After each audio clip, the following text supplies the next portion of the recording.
Dear participants, good morning, everyone. I'm really happy to welcome you to our third We Buy Social EU lunchtime talk, which will focus on gender equality. I'm really glad to see that there are many of you present today. We've had 200 and plus registrations. So there's really a lot of interest on the topic of gender responsive public procurement. Before we dig into the talk of today, let me quickly recall how the meeting will work for all of you. You are hopefully participating through our web streaming. Please note that there is a bit of delay when with the web streaming. Only the speakers have their microphone and video on, but you can still interact with us through Slido. You can see the code on the screen, so please you can already connect to Slido through that code. And you can post your questions. We will have a short Q&A at the end of the session with our speakers. And also, please don't forget to identify yourself when you're posting your question, and you can also tell us who the question is for. So today's agenda will be quite straightforward. We will start, we have started now with the introduction. We will dive into the discussion with the speakers in a moment. And then, as I said, at the end, we will have about 10 minutes for the questions that you will post. And then I will also give you some information on our activities very briefly. So the objective of today's event, as you know, is discussing gender equality in public procurement. You may also know that we have recently published a guidance on integrating social considerations in public procurement, which is called Buying Social, and which provides concrete indications to public buyers on how to achieve social impact through the whole procurement process. It is also structured around the procurement process, but it covers different social objectives. And it also covers aspects which are related to gender equality. Gender equality is, and this is important to recall, it's a core value of the EU. It's a fundamental right, and it's a key principle of the European Pillar of Social Rights. And it's basically, but this is also something that our speakers will tell us more about. It's about the equality between men and women, which is also a task for the union to accomplish.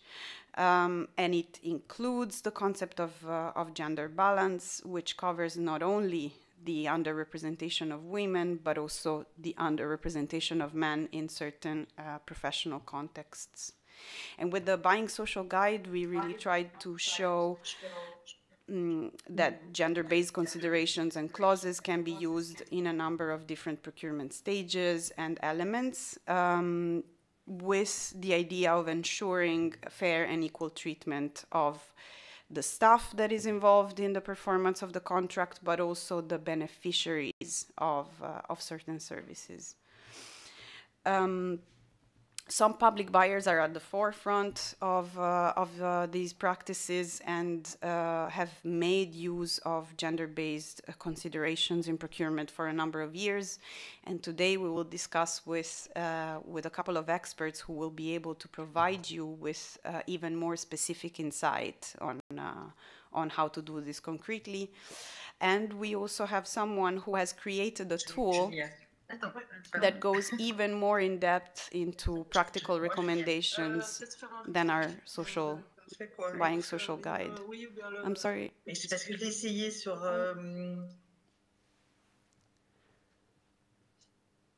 Il y a plus.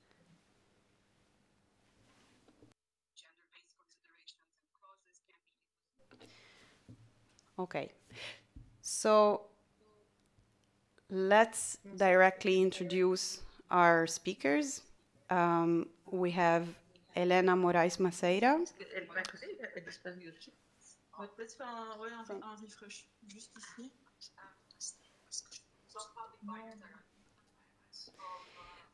She's Elena. She works for EIGE, the European Institution for Gender Equality, and she's a researcher on gender mainstreaming. She's been working on gender budgeting and the economic benefits of gender equality.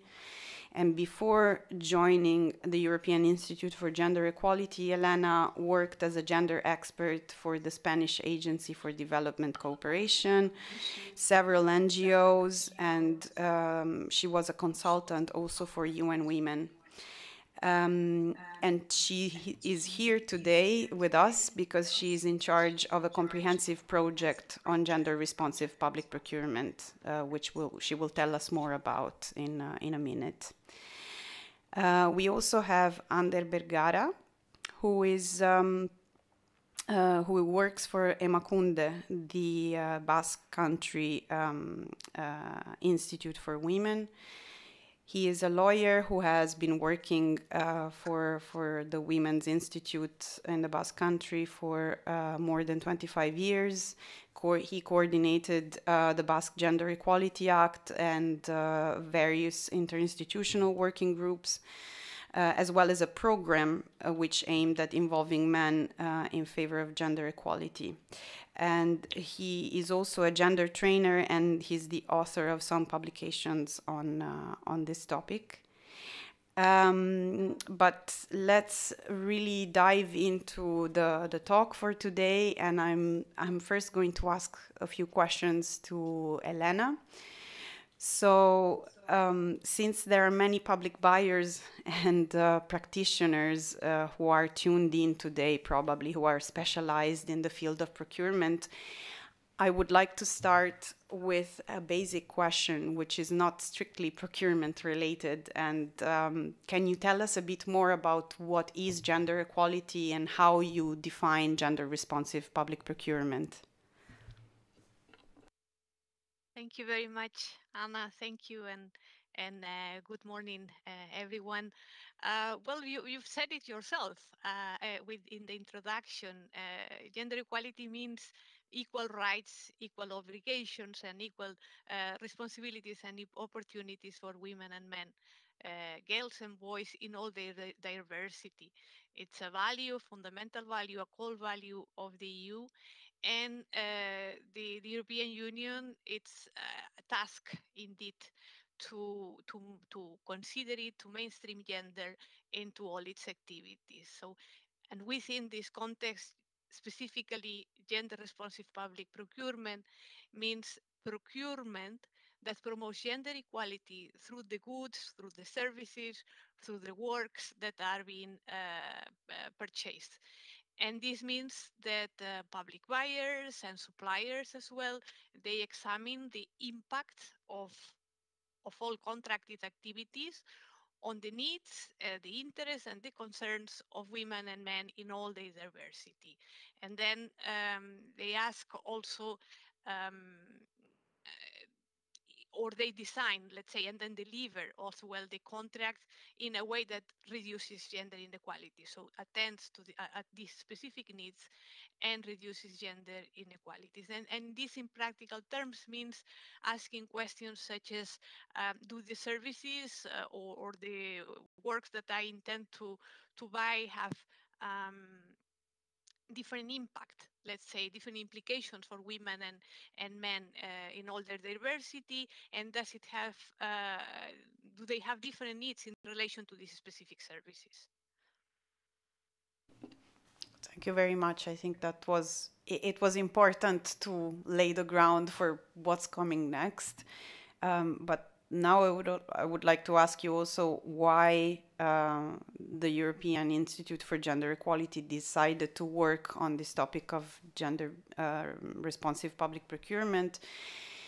A bit, what were your objectives, and I know you've been working also, for example, on the legal frameworks that exist in the member states for gender equality and public procurement, and some of the practices that have been developed in the last few years in the member states.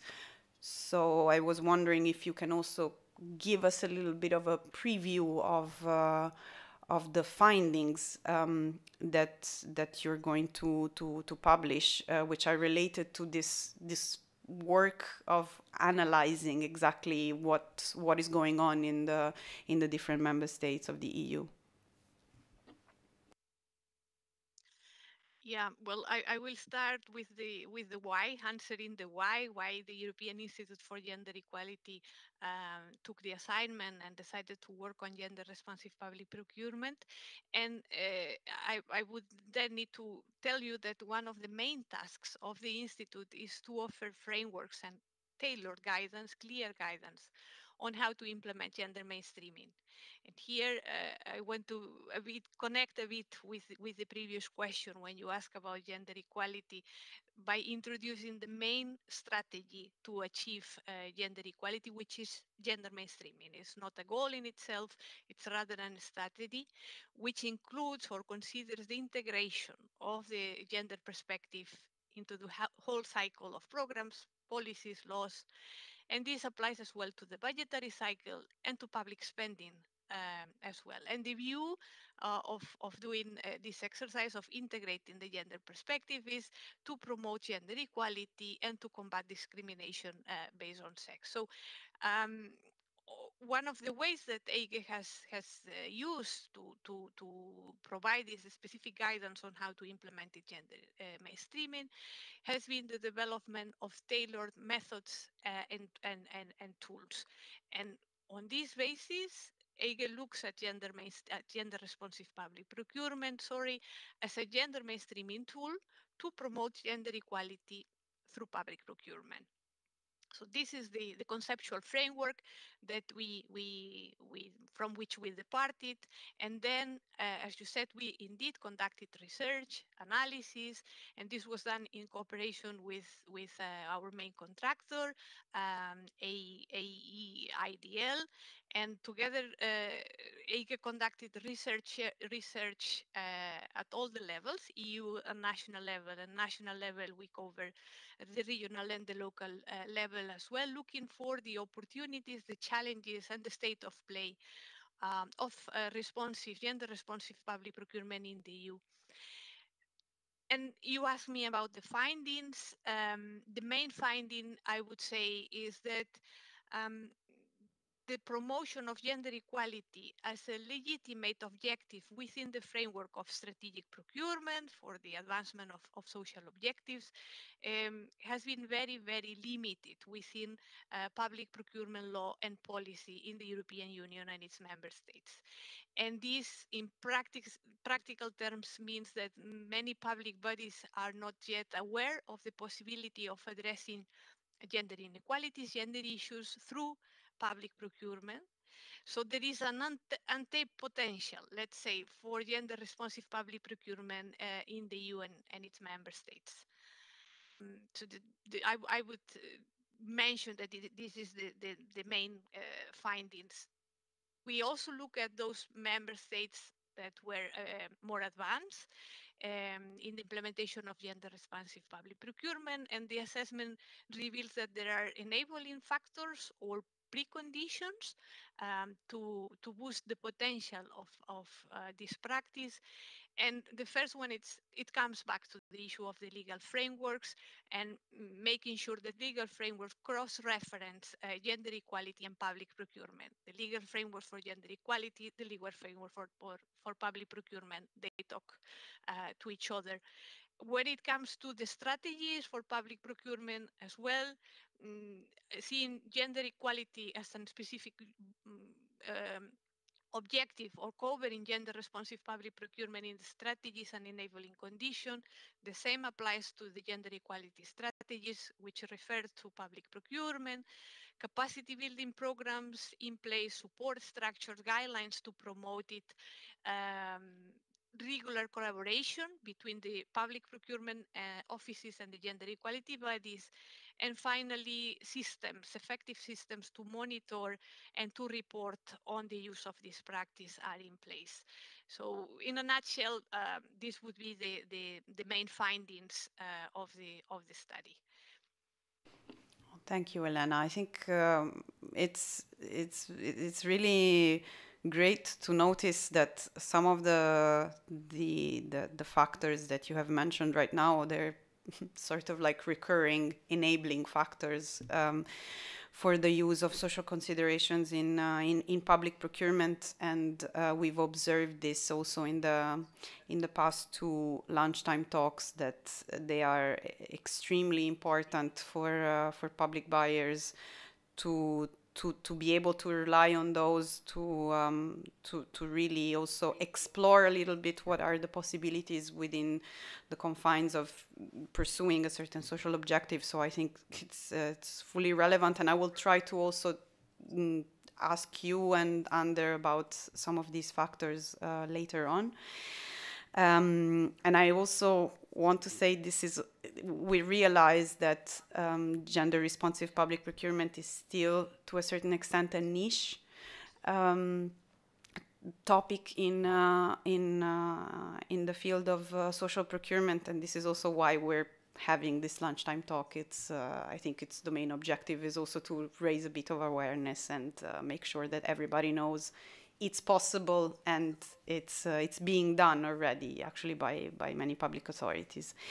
But now let's talk about our main dish for today when it comes to you, which is the toolkit that you have been working on in the context of this wider work on gender responsive public procurement. You have prepared a practical tool for public buyers. And I would like to maybe tell us a little bit more about it. Who is it for? Why is it, for example, a toolkit and not a guide? What does it mean? Which tools does it provide? And what could be interesting for practitioners to know about it? And can you also tell us more or less when it's going to be published? Okay. Um, uh, yes, and indeed, we've conducted research, and then based on the findings of the research, we developed evidence-based practical guidance, a toolkit, which is designed for contracting authorities at national level, regional and local levels. And this includes also contracting authorities from EU institutions, bodies and agencies. And the reason is because in the making of the toolkit, we have also considered the specificities of the financial regulation. But the toolkit is also designed to be useful for gender equality practitioners and policymakers for the reasons I explained before, the need to collaborate, coordinate, and work with each other. The aim of the toolkit is to increase the capacity to implement of these two target groups to implement gender responsive public procurement. And it is a toolkit. And why? Because it provides step-by-step practical guidance and on how to incorporate into the different stages of the public procurement cycle gender responsive public procurement provision. So it covers pre-procurement stage, procurement stage, and post-procurement stage as well. Great. That was very clear.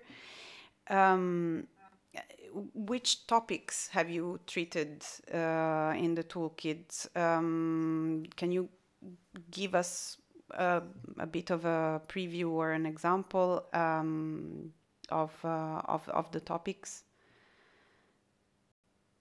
Yeah, so when it comes to the topics, as I said, we cluster them across the public procurement cycle, and under pre-procurement we cover entry points, topics for GRPP, which go from needs assessment and market consultation, pre-market consultation, to defining the subject matter of the contract, choosing the procedure, deciding then specifically whether to use light regimes, reservations, or lots, and we covered until the preparation of the tender specifications.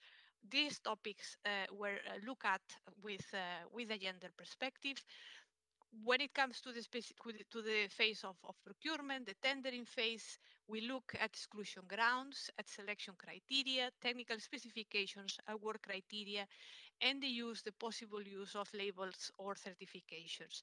And in the post-procurement phase, which is extremely relevant and has a lot of potential as well for gender-responsive public procurement, we consider as topics, as entry points, contract performance conditions, monitoring and reporting on the specific clauses on GRPP, subcontracting as well, enforcing compliance with the provisions, with the GRPP clauses, and monitoring and evaluation with a specific focus on the collection of data, of statistics on GRPP. The how part of this, so those are the topics, and then the practical guidance on how to do it. It's done by referring to or containing legal explanations of these entry points and the difficult concepts, clarifications on that, and then specific explanations on the how to act, guidance on this, and the common mistakes to avoid. It covers examples identified during the research phase of laws, policy, support structured guidelines, and tools developed by contracting authorities, often in collaboration with the gender equality bodies at national, regional, and local levels, plus 13 practical details tools to apply GRPP. You asked me when are we going to publish it.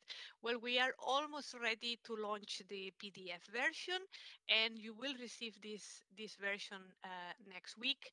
We are also developing an online version, so there will be a downloadable PDF version plus an online toolkit, which I wanted to show you the demo version, how it looks like, but I just learned that there is a bit of return, and sharing the screen would be a bit difficult. So I hope that you would get informed as soon as the online version is also available. We will make sure that this happens, and you all have access to it. Thank you, Elena. And of course, we will share the link with all the participants in a follow-up email. And of course, stay tuned, because we will try to give you all possible useful links and additional material in the next few days and weeks. You also mentioned that you have examined, and the toolkit is also integrated with some of the good practices that you've identified across the EU. Can you tell us a bit what are the most frequently used gender-related considerations in the good practice that you have seen? Yep. So indeed, we wanted, our intention was to do a mapping of a full mapping of the state of play of gender responsive public examples and practices in the EU. And most of the tenders that we identify, and which contain, let's say, gender related terms, women, work-life balance, gender equality, or so on, they do it in the subject matter of the contract. And then the analysis revealed that out of this amount of tenders that we identified, then only a few of them were relevant for gender responsive public procurement.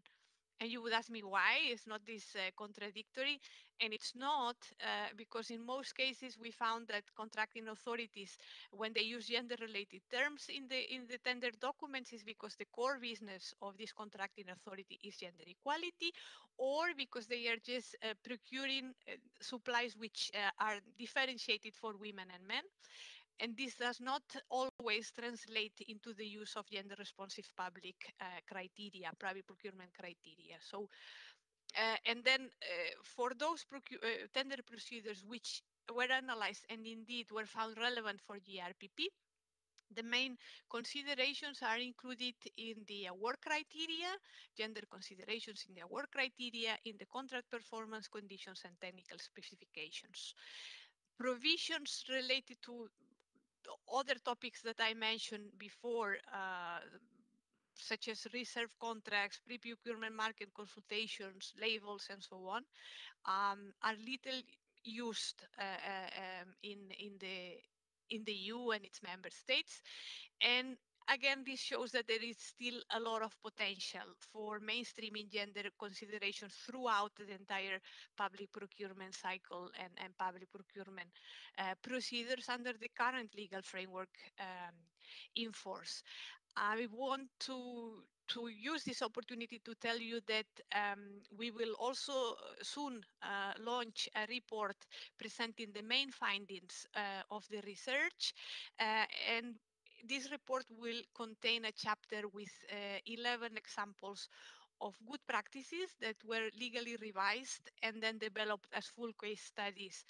And 6 of these case studies cover the the frameworks, enabling conditions I mentioned at the beginning for gender responsive public procurement. Those are the examples from Spain, from the Basque Country, Belgium, Sweden, and the cities of Vienna and Munich. And then the other 5 examples look specific at public procurement procedures. And here we have developed case studies of examples from Castelló de la Plana in Spain, the city of Giron in France, the region of Lazio in Italy, Poland, and The Hague in Netherlands. So we will make these case studies available rather soon as well. Thank you. That's an additional resource. I think that that is important to precisely to show that this is not, you know, rocket science. It can be done, and there are already some experiences that can be used as inspiration. Let me ask you one final question, maybe, because again, this idea of cooperation between public authorities in implementing socially responsible public procurement is something that is really recurring, I feel, in our discussions with experts.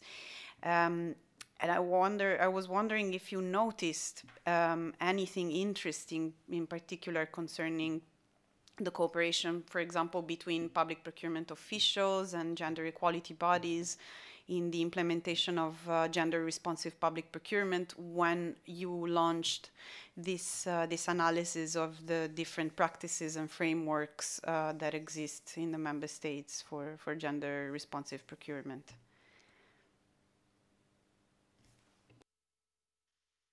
Well, this was indeed one of the main findings of the research, that regular collaboration between gender equality bodies and public procurement offices is a precondition. I mean, a success factor as well for gender responsive public procurement. And this is one of the reasons why we have decided to present tailored guidance for these 2 target audience in the toolkit.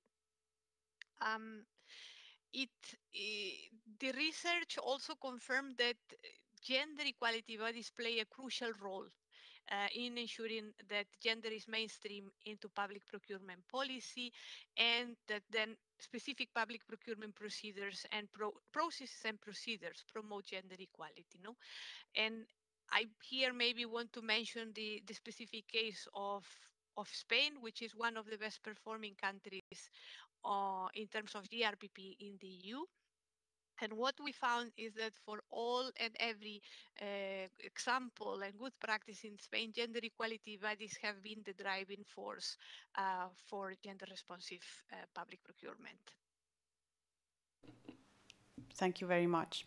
I think it's great to know that. Thank you, Elena, for illustrating so well and so precisely your research and the toolkit, which we hope to share very soon with our participants. And I would now ask a few questions to Ander. Um, uh, and again, I mean, you've been working for Emakunde for quite a long time. So maybe I can start by asking you how and when Emakunde started working on gender responsive public procurement, and when the Basque country decided that this was essentially a priority for them. And can you also give us some elements of the context? For example, if you have a specific legal framework that favors the uptake of gender-related considerations, or if there's a commitment at political level to introduce these considerations in procurement, or if there's any other form of prioritizing, let's say, this type of work in procurement in particular.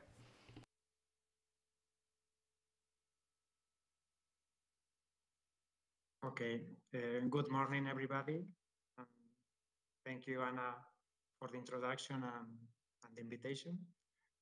Well, I would say that we started working on GRPP long ago, in 1999. That year, the third regional plan for gender equality in the Basque Country was approved. And in that plan, there was a measure aimed at integrating gender perspective in public procurement. As a result of that measure, a year later, in 2000, the Public Procurement Directorate of the Basque government approved an instruction encouraging contracting authorities to incorporate gender equality clauses in public procurement. Anyway, in my opinion, the turning point came in 2005 when the Basque Parliament passed the law for equality between women and men. In order to promote the incorporation of a gender perspective in all public policies and activities, that law established some obligation to all Basque public authorities, such as having an equality plan, equality body, a specific budget for equality, sex disaggregated data, and including gender equality clauses in public subsidies and procurement. So I can say that GRPP in the Basque Country has been considered, as Elena mentioned before, as a tool to foster gender mainstreaming and gender equality in the Basque Country. Furthermore, in 2008 and 2019, the Basque Government Governing Council approved specific instructions for the constructing authorities on how to incorporate gender perspective in public procurement. Therefore, I can say that in the Basque Country, there has been a commitment at political level to introduce gender-related considerations in public procurement. And this commitment has reflected on laws, plans, and administrative instructions. During the last few years, we have been working hard on turning these laws, plans, and instructions into concrete and transformative actions. Thank you, Ander. I think that's also a very important point to underline, that these practices don't really happen in the void. In most cases, there are legal and political priorities which are very clear for public buyers. So they have a whole, let's say, environment which prioritizes certain considerations. Can you tell us a bit more about the type of gender-related clauses that are being used in procurement locally, and in which phases of procurement they are used? As Elena has explained, gender equality clauses can be included in all parts of the public procurement process, in the subject matter, as selection criteria, contract award criteria, or contract performance criteria. However, according to our data, around 90% of the gender equality clauses included by the past public authorities in the contract refer to contract performance conditions. Many of them are general provisions where the contractor have to comply with basic labor provisions, such as adopting measures to prevent sexual harassment, salary discrimination, and other discrimination on grounds of sex, facilitate work-life balance, use an inclusive and non-sexist language and images, and so on. And other clauses are more specific provisions, such as setting a minimum percentage of women to be recruited when the contracts require recruiting new staff, and when the value of the contract is over 120,000 euro, making the contractors provide the procurement authorities with information on the salary of the staff that perform the contract. And this information must be disaggregated by professional category and sex. And all this in order to prevent salary discrimination. Yeah, that's also a very important topic, the salary discrimination, and we actually have tabled legislation at EU level on this specific topic. And in general, the issue of salaries and wages is it's a pretty important issue also in the context of procurement, and it's obviously very linked to gender issues. Let me also ask you if you monitor or you monitor also the enforcement of these considerations when you implement the contracts, and if there are specific tools maybe that you've devised, or if you know how contracting authorities are doing it concretely. Yes, according to the instructions approved by the Basque government, contracting authorities are responsible for monitoring and enforcing the gender equality clauses. And they must request to contractors information that justifies compliance with the equality clauses and verify that it is correct. To this end, they might seek advice from gender equality bodies and units. And in the event of no compliance, they must report and, where appropriate, propose the initiation of the procedure for the imposition of penalties or termination of the contract. Anyway, I have to say that I'm not aware of any cases where this has happened. Yes, and it's not always easy for public buyers, even when they have a solid, let's say, basis on the basis of the contract clauses to then really activate them. But it's important to have some enforcement mechanisms, because that's also a bit of a deterrent, let's say, for the contractors. Do you provide in the Basque Country any specific training or guidance or support tools for buyers to implement these clauses? And I also wanted to ask you in this context a bit the same question that I asked Elena on cooperation. Have you noticed any interesting dynamics or spillover effects of gender responsive procurement practices in terms of facilitating cooperation or incentivizing cooperation between public buyers, for example, and gender equality bodies, or buyers and other public institutions? Yes, well, first I have to say that we have organized training and awareness raising activities, and we have published a lot of supporting materials like guides, videos, models and examples of tender documents and equality clauses, both for public buyers and for buying companies. In addition, we have supporting structures for implementing GLPP that includes Emakunde itself, and the gender equality units that exist in all vast government departments, provided with gender specialists. Since 2012, we have also an interinstitutional working group on GRPP, made up of representatives from the three levels of the Basque public administration, I mean, regional, provincial, and local.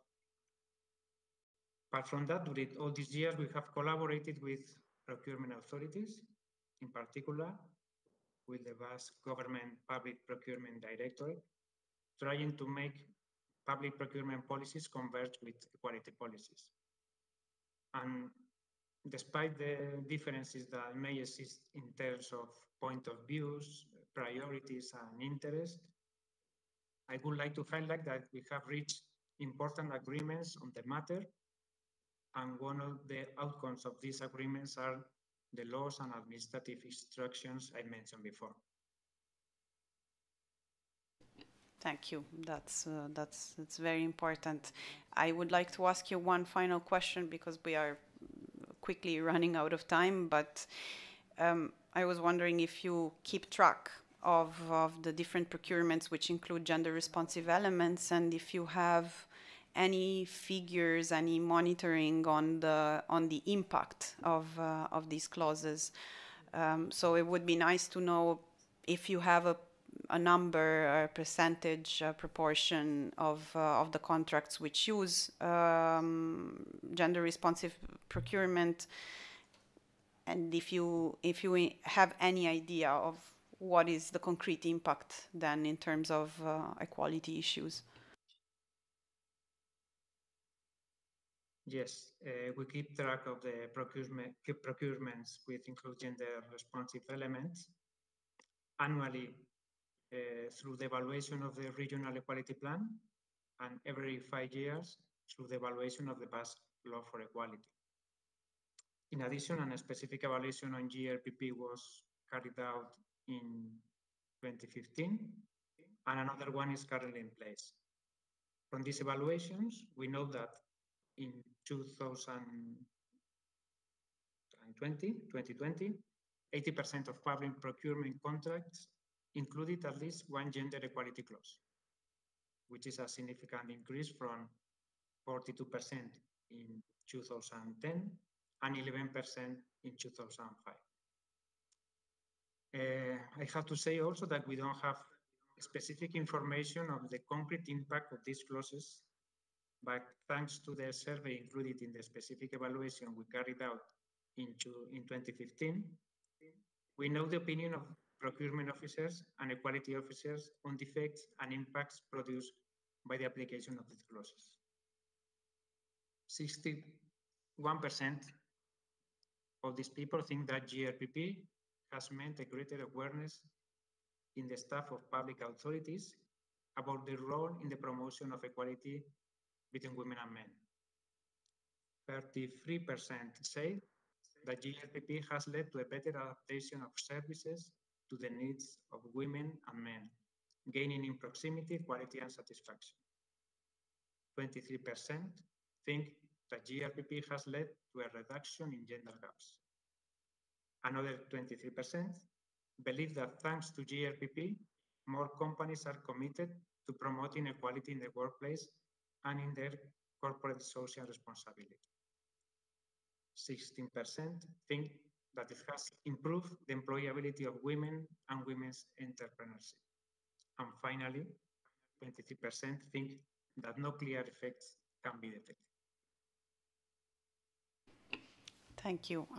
I think it's a huge number that you mentioned before, because 80% is not without consequence, I would say. And we rarely see that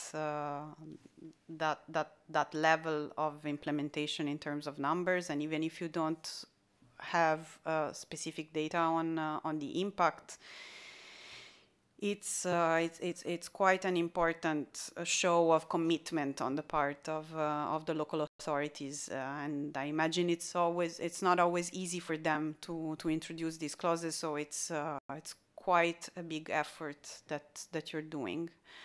Thank you very much, Ander. I would now move on to the Q&A, so can we see the questions? And we have our colleague Ivo who will read a couple of questions. Thanks, Anna. The first question is for Elena. Which actually includes two questions. Did you also come across collaboration between public purchasing bodies and trade unions, for example, to improve public procurement impact on working conditions in women occupation? And also, is collaboration with social partners something you would recommend in your guidance material?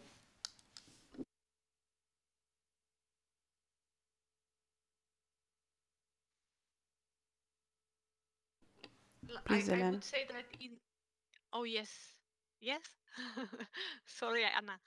Um, if I may respond just briefly to say that in the guidance, when it comes, for example, to the specific step of pre-market consultations or identification of needs of the users and final benefits of the service, for example, being purchased, there is a recommendation to consult different stakeholders, and it goes, of course, far beyond public administration, and it considers it can consider indeed social partners, trade unions, NGOs, experts in the field, and so on and so on.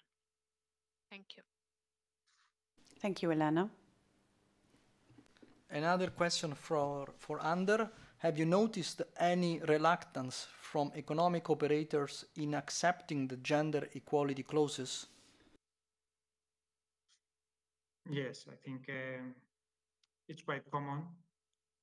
And I think that most of the objections are related to how to introduce these clauses, and even some of them are more, I think, philosophical. No? Some operators think that gender procurement it's not a good tool to incorporate gender perspective in it. I think that buying it's a fear that gender perspective cannot be integrated to a certain point, and I think they admit some clauses, that gender clauses that are not very transformative, the more rhetorical or more that don't cause big impact, but they are more reluctant to introduce clauses that make impact. No, I think, and it's a matter of, in my opinion, mainly it's a matter of lack of sensitivity and because many of them don't know about the matter of gender equality. That's why it's so important to provide them with training and to collaborate with economic operators and procurement authorities in order to share our different objectives and try to match them. No? And I think that's the key element or condition to improve in this field, in my opinion. Thank you very much. I think we have another question. Maybe we want to. Yes, thanks, Anna. A question maybe to both of you. Isn't it focusing on males, female too narrow? The one who's asking the question says that is researching on gender issues in public procurement. Main criticism faced is non-consideration of all other gender identities. I don't know if this is more for Elena, maybe, or both of you. Feel free. Yeah, well, from my side, maybe just to emphasize that when referring to gender equality to women and men, I was always specifying the the diversity of women and men, and this means that indeed in order to be more effective in terms of the social impact that we would be trying to achieve, or this case, to promote gender equality through public procurement, it would be important to consider other grounds of discrimination or other socio-specific situations that impact the lived realities of women and men. And this refers not only to sexual orientation and identities, but it also refers to or country of origin, or ethnicity, or race, migration status, socioeconomic background, urban, rural, just to give some examples that indeed a specific service being purchased needs to analyze from as broader as possible perspective, in order to make sure that then in terms of impact, the needs of the different groups are met. And no doubts that this could have also spillover effects going beyond the specific users of this service, but in the end, impacting in a positive way the entire society. And it's just because we know that gender equality has spillover effects from the perspective of having more women in the labor market. This contributes to the overall sustainable and economic growth, for example. And another option here, another angle to look at, is also the linkages with other social objectives such as sustainability, biodiversity, green procurement, and so on. So indeed, just to confirm that, broadening the angle and considering the different lived realities of women and men would help us to achieve stronger spillover effects. Thank you very much, Elena. I think that's a question that is very pertinent in this context. So it's good also to tackle it. So thank you very much again, Elena and Ander, for participating today, and thank you to our participants as well. We hope you enjoyed the discussion and that you found it interesting and useful. Let me tell you also that this is our third lunchtime talk. We have a series of lunchtime talks on socially responsible procurement, and the next ones are going to be on accessibility and on work conditions. Probably the first one will take place on the 3rd of May and the second on the 16th of June. So stay tuned for more news about that. We will send you for sure the registration link for the next few talks via email. And I would also like to say that for those of you who attended the lunchtime talk on human rights due diligence in December and would like to know more about the topic, we have asked more questions to our expert speakers from Sweden, Pauline Gosberg and Kristin Talbo, and you can find the interview on our YouTube playlist on the Grow channel. So you just basically have to look for the DG Grow channel on procurement, and if you click on the playlists, you will see we have uploaded all of our previous lunchtime talks, so you can revisit those. But you will also find additional content, this follow-up interview with Pauline and Christine on the playlist. I also wanted to tell you that we will have a webinar on artificial intelligence and public procurement, which is planned for May. Again, stay tuned for more news, and you can stay tuned actually by subscribing to our LinkedIn groups, which are agents of innovation procurement and actors for social impact procurement. Many of you will already know them. I also wanted to finally thank our wonderful team working on strategic procurement in the Commission. And thank you very much also for your attention and for participating. And see you next time at the next lunchtime talk on social procurement. Bye. Goodbye. Thank you. Bye.